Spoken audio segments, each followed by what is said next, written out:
Okay, so good afternoon, everybody, and welcome to Fieldstone4U. We're very excited today because this is kind of in line with last week's Fieldstone4U happy hour in that it's not heavy content, it's important content, but it's not, small business loans, it's not hiring and firing, it's not staff development. It's just something to really take care of yourself. And this was very intentional on our part that we wanted to really provide something for you that you can use right away to help you in what you're dealing with on a day-to-day basis, and hopefully something that you can share with your teams. So the beauty of this particular workshop is that we will have it recorded, and Robyn Stropko will send out the link, and you'll be able to have that. And afterwards, Robyn Willis, who I'm going to introduce in a sec, will share some resources. And some of those were sent out to you. You got resources before. Robyn sent them out today. But also after the guided meditation, Robyn will answer questions and share some additional resources as needed. So you'll have that recorded conversation that you can share. And I hope you do share it. I want to, again, just remind you that if you have specific issues or needs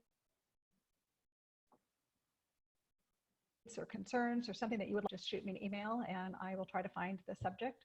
The best subject expert that we can find is somebody that's in our network, because it just highlights the quality of the people that I get to work with on a daily basis. And I'm just the luckiest person ever that I get to work with all of you. I'd like to introduce Robyn Willis, and we do think it's pretty funny that there's Robyn Stropko and Robyn Sinclair. Now there's Robyn Willis, and we just like the name so much, and we just, what better name is there than Robyn? So when I put out for experts in this area, Gladys Hernandez, who's on the call, who works at Habitat for Humanity. Gladys and I worked at Habitat. I worked there back in 2007.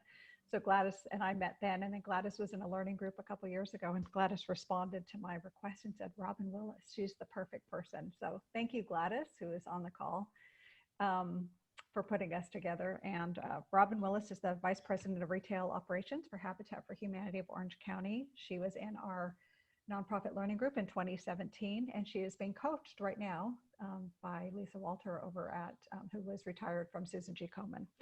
So without further ado, I'm going to turn it over to Robyn, but just a quick housekeeping. I do ask, you have already muted yourself. So I just ask that you mute your audio and your video so that you're not self-conscious about anything. And I'm going to do the same right now and turn it over to Robyn. So Robyn, tell us about yourself and your how you got into this, and then it's all yours. And then when Robyn's finished with us, I'll come back on and then we can kind of debrief. All right. Well, hello, everybody. Yoga and meditation has been something I've been interested in for several years now. I had started Pilates and yoga as a way to heal physical injuries as a runner, and about 8 years ago. And then something happened on the yoga mat beyond just physical practice. It became much more to me. It was something more was happening. And last year, I got my certification to be a yoga teacher. And this year I was teaching my colleagues. My interest is yoga, corporate yoga, yoga in the workplace, yoga for employees. So I just found that yoga and meditation had worked so well for me after, especially us in a nonprofit where we take on more than normal. We wear many different hats and feel a lot of personal responsibility towards our missions.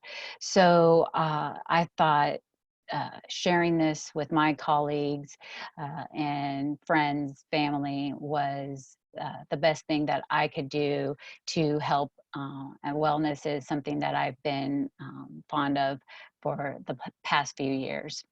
So as I begin our meditation, I just want to talk about posture a little bit. So We're going to be sitting in a chair for this one. Sometimes you're not always in a chair. You're either on a cushion or on a mat. So you just want to make sure that you can touch the floor, that your feet are touching the floor, and that you're sitting upright. And your gaze can be down, or it can be softened, or your eyes can be closed altogether. Your hands want to be resting in your lap or on your knees, something other than gripping. You don't want to have closed hands, or you don't want to be gripping. You want to have a alert but relaxed posture. So we can go ahead and begin. I'm going to turn my timer on.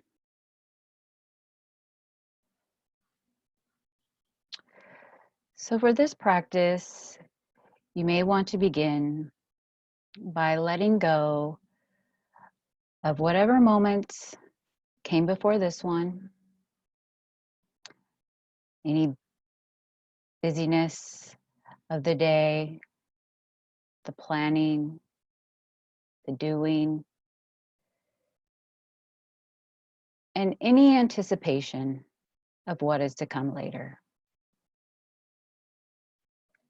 Fully arriving here in this moment, however that may be for you. Beginning with the simplicity of the body sitting.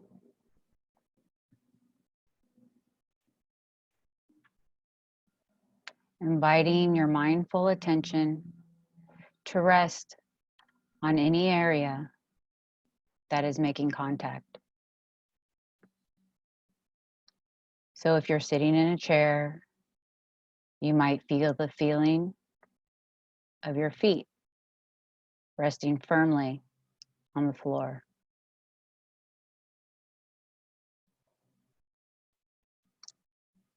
Feeling your seat make contact with the chair.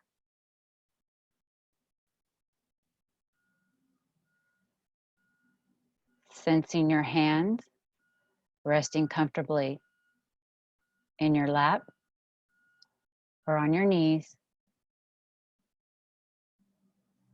Lengthening the spine, tucking your chin slightly,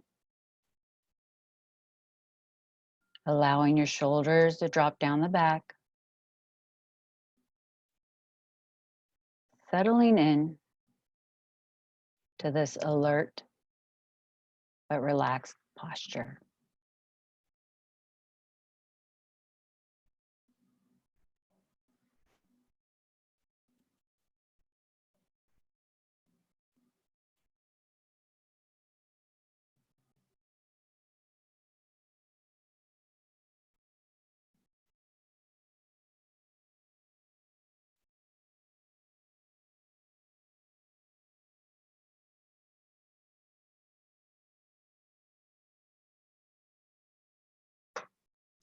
As you are sitting here quietly, bringing mindful attention to the body, sitting,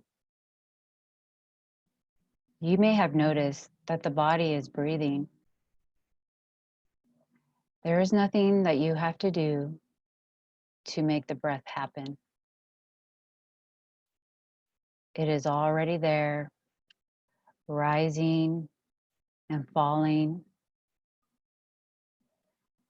but we rarely notice it.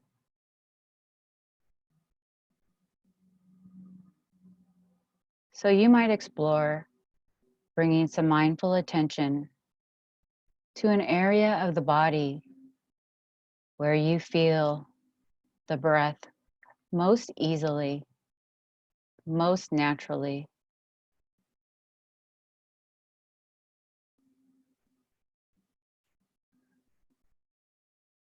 You may feel the breath in the belly, the rise and fall of the belly.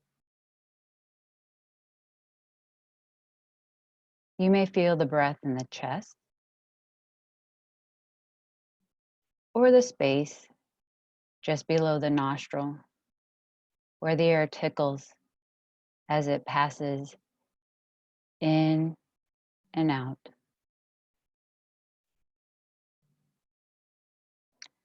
Wherever it is easiest for you to actually connect to that felt sense of breath in the body, this is where you will lightly rest your mindful attention.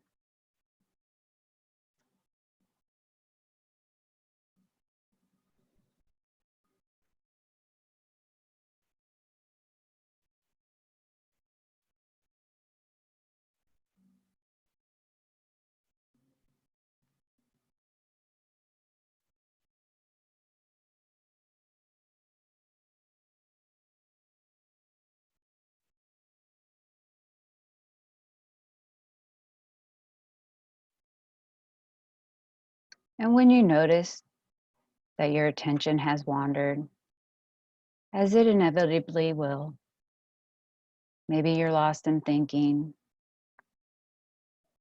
the mind might be busy planning or imagining something in the future, or reviewing and remembering something from the past. In this very moment that you noticed that you are lost in the mind stream, you are no longer lost. When we notice this moment, this is a moment of mindfulness, a moment of awakening out of the trance of thought. And when we notice this moment, very gently but firmly, we bring our attention back to the feeling of the breath in the body,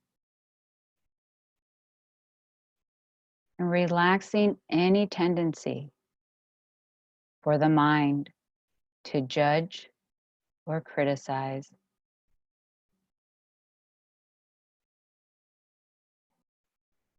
Just knowing the nature of the mind. This is not a mistake in your meditation.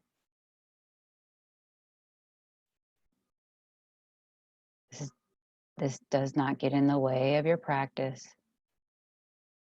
It is not a problem. Each time the mind wanders and we notice, it is mindfulness that notices. One moment of mindfulness conditions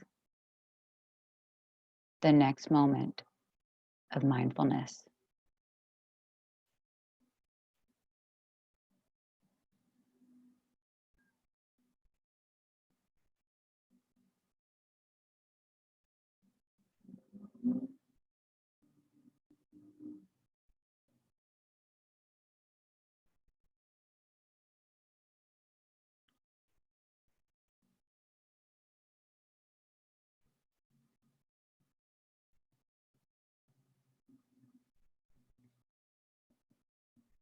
So just following each inhalation as the breath rises, each exhalation as it passes away in your field of mindful attention.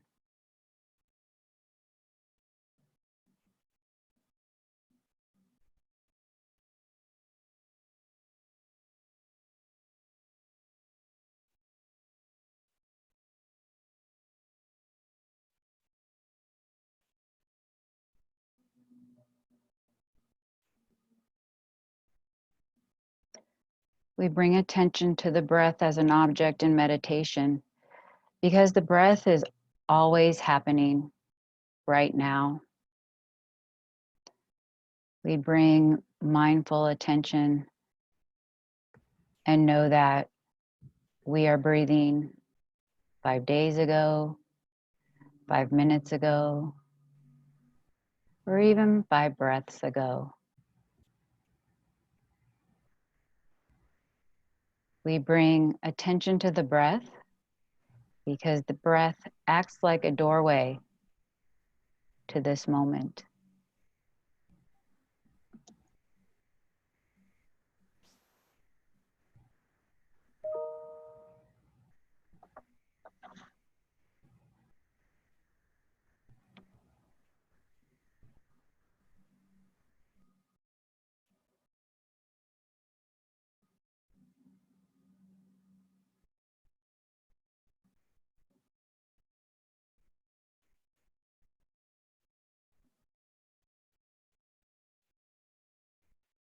When you are ready, gently open your eyes.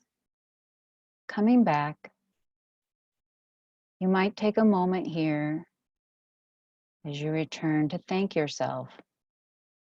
Acknowledge yourself for taking this time out of your day to practice mindfulness, to honor this mind, this body, and this heart in this way.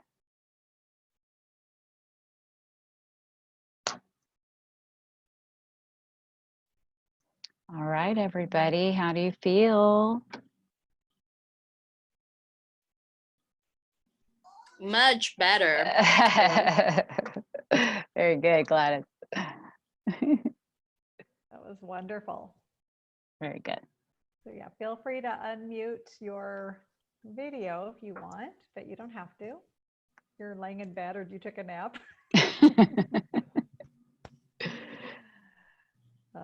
Thank you, Robyn. You're welcome. My pleasure. I'm always so surprised when I do this, and I don't do it often enough, is how fast the time passes. Yes, yes. Yeah. And in this, in the resources that I had given or prepared, there is a TED Talk about the 5 common myths about meditation. And that's one of the things that is talked about, because people think that they don't have enough time for meditation.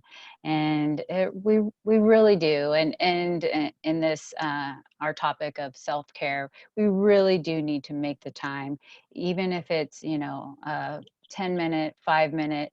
I even put on here a 3-minute meditation for everybody, because I know as nonprofit leaders and employees, we get really busy, don't have a lot of time. So even a 3-minute meditation is really good. So I'm going to open it up to questions. If people, it's a small group, feel free to ask. But I'm going to ask a first question. Robyn, is there a preferred time of day that you recommend? It's definitely up to the practitioner. I like mornings. It is said it's one of the best ways to start off the day, and I definitely feel that in the morning. That meditation that I just gave you is a 10-minute meditation. I do a 10-minute meditation in the morning, and it makes a world of difference. It really does. There's also there's a good meditation to practice before bedtime. It helps aid with sleep. And there's a meditation that you can do, after work, kind of debrief, kind of, let everything go from the day.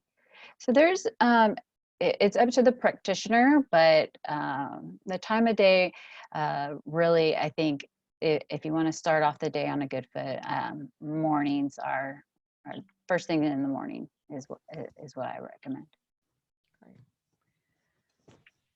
Anybody have any questions?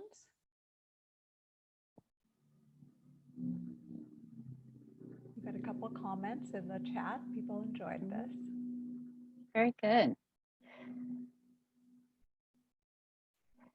Okay, anything else, Robyn, that you'd like to share with us? No, just I did want to mention though, mindfulleader.org. That is an organization that has a lot of great resources.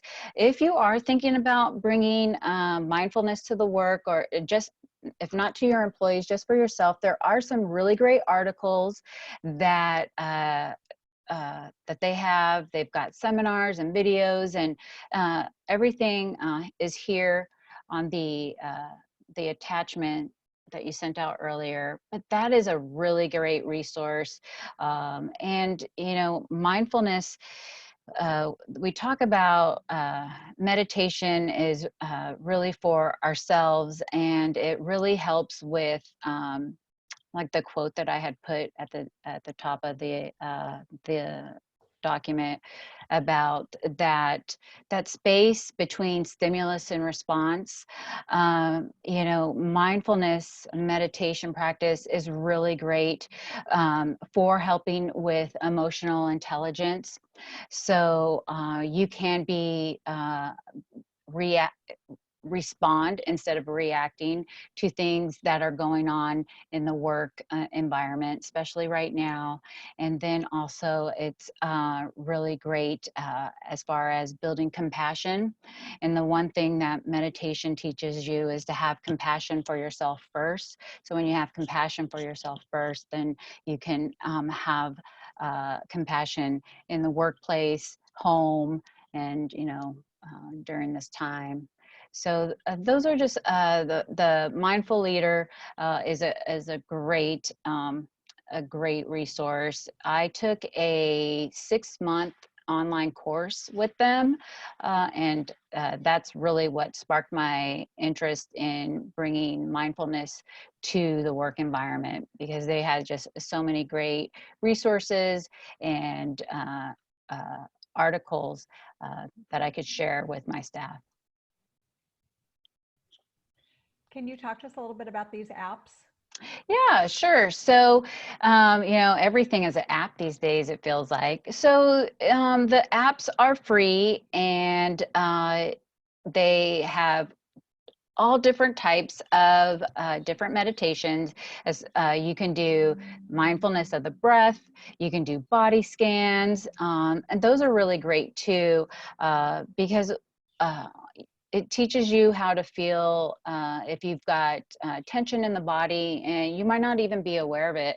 As I was saying in our guided practice today, you know, at times we're not even aware that we're breathing, and and a lot of times we're holding our breath in those moments when we need to be breathing in, taking those long inhales and exhales the most. So at the same time, we're also gripping and holding on to tension. And so a body scan is a really great way to bring attention to the body and where you might be holding on to tension, emotion. So there's body scans in there. There's, like I said, walking meditations are really great. If you want to get outdoors, walking meditation. UCLA Mindful, really great. I've meditated with them and had done some of their retreats. They're a science-based program, a lot of research, but really great. It doesn't discard anything being science-based, but they're, if you are new to meditation, you will come across all different styles, all different modes of meditation, and some are science-based, and some will have a faith-based type of foundation to it. For example, like I said here at the bottom of my of the document, my practice is more spiritual, but keeping in mind that we might be you might be bringing this to the to work, to the work environment, to the workspace. You do want to keep it a little bit more secular, just because you don't want to discard or um, step on, somebody else's spiritual practice. So I like to keep it, I like to go the secular route when I am talking about mindfulness in the workplace.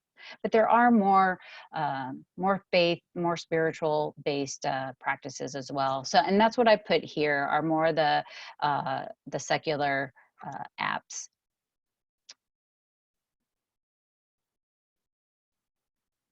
One other question, Robyn. Sure.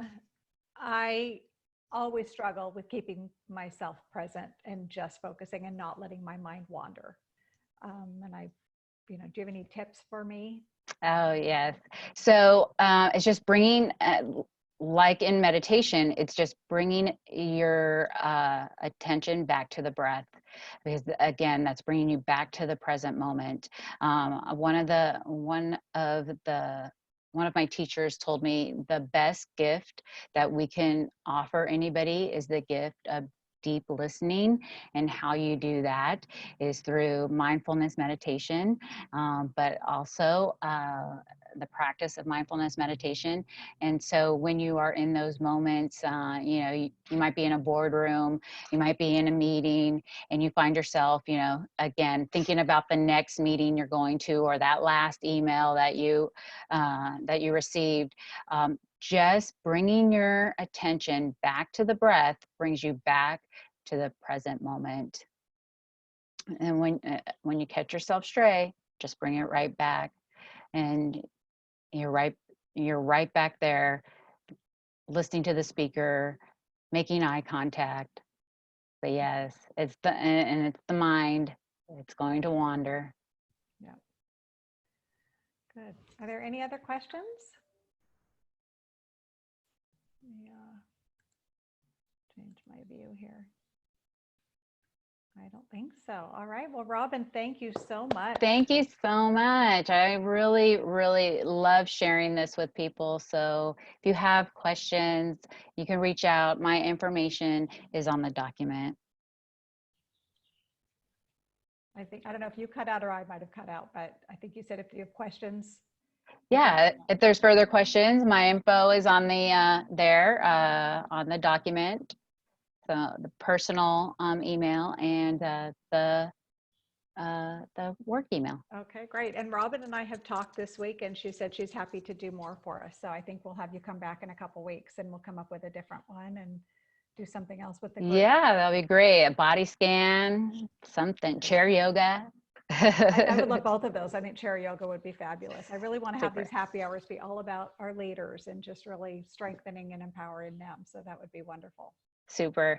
Okay, so Robyn, thank you again. And if everybody wants to stay on for a minute, we could do a quick check-in. But Robyn, you're more than welcome to stay, or if you need to get back to work, whatever you need to do, we'd love to have you if you want to stay.